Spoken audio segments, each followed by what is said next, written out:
Hello, my name is Trish Hall. One word I would use to describe myself is organized.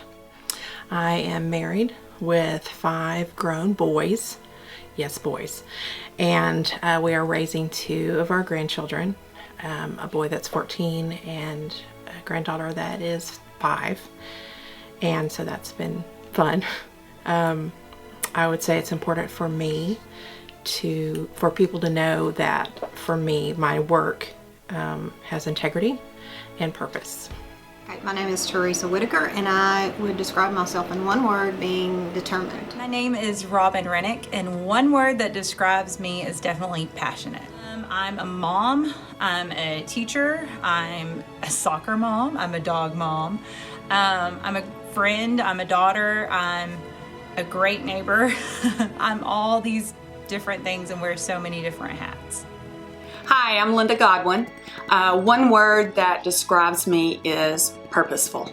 I am married. I've been married almost 27 years. I have 2 sons that are graduates from Chapel Hill. Hi, my name is Amber Thompson. One word that I would say describe myself would be passionate. I have 2 children. I have a 7-year-old son and then a 2-year-old daughter. I'm also married. I am the HR admin assistant here at Chapel Hill ISD. Hey, my name is Nikki Lively, and one word that describes me is detail-oriented. I am a mom. I have 2 boys. I'm a teacher of kindergarten. I have 2 dogs as well. I'm a daughter. I'm a sister. And I just love to be silly and have fun. Hi, my name is Mariela Velazquez. One word that describes myself is social. I'm very social. I like to interact with people, help people. I have 4 children. I am married and I live here in Chapel Hill community. My name is Christy Murray and I am the Career and Technical Education Director. If I had to think of one word to describe myself, it would be dedicated.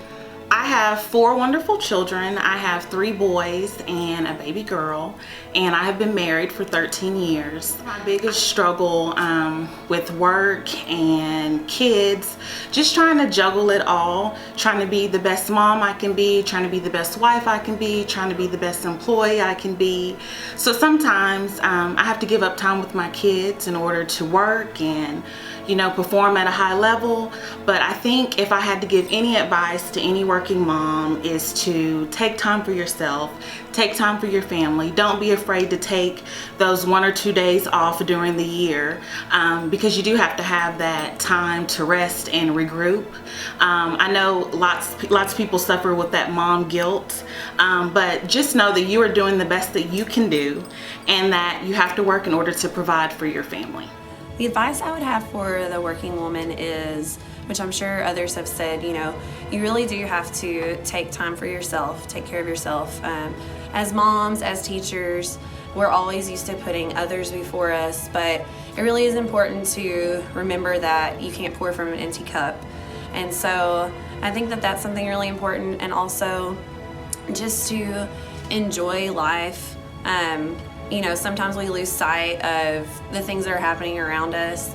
And so I think it's really important to, just make sure that you're taking everything in. Other things I would say is just to not take yourself too seriously, have fun. I love to be silly with my students and with my own kids. I think that it makes me have a better day. It helps them learn more and know that I love them. And so that's what I would say is just, take care of yourself, show others love, and try to have as much fun as you can because life is very, very short. The advice that I would give to a working woman is to have a strong partner and a great support group. Yes, trying to juggle everything, just life itself is definitely a challenge. Having kids, having a husband, working, all that is definitely a challenge. The advice that I would give to a working woman is you got this. Sometimes we don't have confidence in ourselves, but you have to remind ourselves that we got this. My advice to a working woman is you are doing a great job. Don't let anybody else tell you otherwise because you're doing an awesome job. You claim your success. Never be scared because you're a woman. Don't take criticism because you're a woman, but stand up for yourself in a respectful manner, of course. Just because you're a woman doesn't mean that you can't do anything that a man can do. You've got more strength than what you realize, probably. For the working woman, it is hard. It's hard whether you are working or staying at home. It's still a job regardless. I think the most important thing is for us to take care of ourselves. I know that as women, we want everyone else to be okay. We want everyone else to be taken care of. We want everyone else to be happy. And so many times we lose sight of ourselves and what's important to us and what we need to do to make ourselves happy, because so many times you externalize happiness, but deep down inside at the end of the day, you may not be.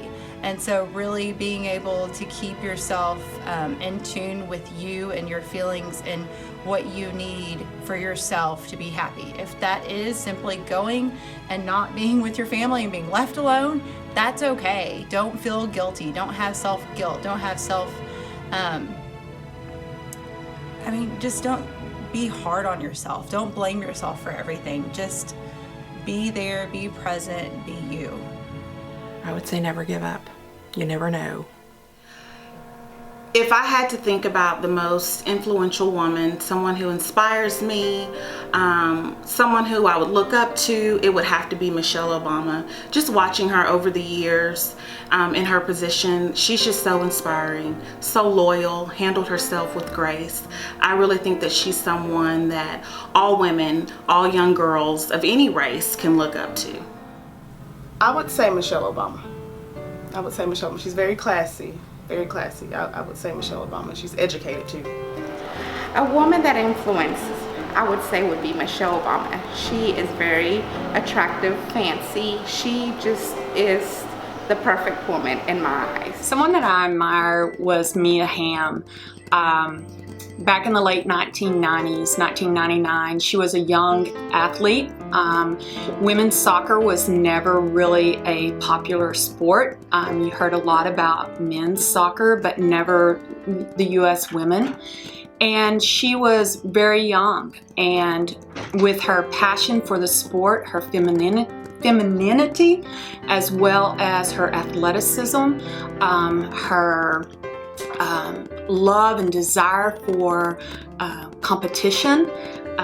She brought the sport to the table, and so many young girls admired that, and we saw a huge change in the sport. I think I always kind of admired Barbara Bush, Laura Bush.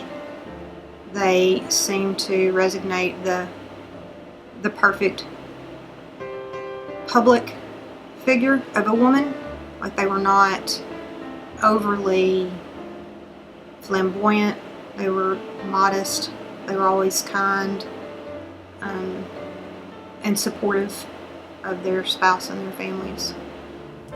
I think a great influential woman that we've had in history, there's been many great first ladies that have, really helped with public education and everything, but I think Oprah Winfrey, out of all of them, she really overcame so many things in her life. She did not grow up with a whole lot. She went and she had to conquer a world that was ran by men, that she broke through as a woman in that world to where everyone told her she couldn't do it, and she grew up with nothing, and she got past that. And so I think it really resonates with me, just because it makes me realize that you can achieve anything in your life. And especially with teaching and education with my kids, I see these kids, and it doesn't matter where you come from, it doesn't matter what you have, all that matters is the drive that you have within yourself. So seeing these kids that think, well, I can't do that. Yes, you can. You can do anything that you truly want to do.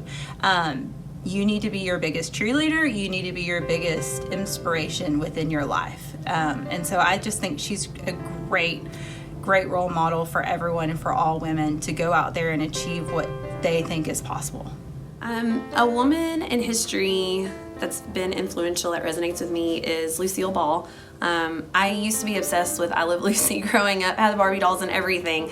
But I think that she resonates with me because, she paved the way for a lot of women in the entertainment industry.